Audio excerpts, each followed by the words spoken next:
पे इल्ज़ाम लगा दिया जाए। हमारा मौक़िफ़ बिल्कुल वाज़ेह है।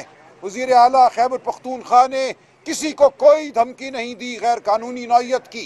ये वज़ीर आला का फ़र्ज़ है कि अपने सूबे के अफसरान को तंबीह करें कि उनका काम है कानून और आइन के मुताबिक काम करना। अगर कोई कानून और आइन से हट कर काम करेगा तो उसके खिलाफ आइन और कानून के तहत तादीबी कार्रवाई वज़ीर आला का हक है, बल्कि वज़ीर आला का फ़र्ज़ है।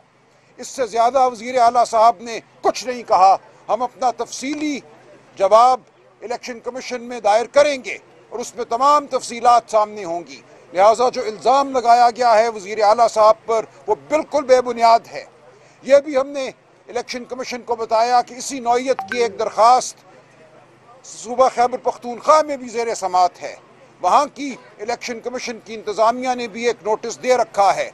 दो जगह पे एक ही हवाले से कार्रवाई नहीं चल सकती। ये तमाम कानूनी नुकात हैं, लेकिन मोटी बात यह है कि वज़ीर आला साहब ने किसी को कोई धमकी नहीं दी।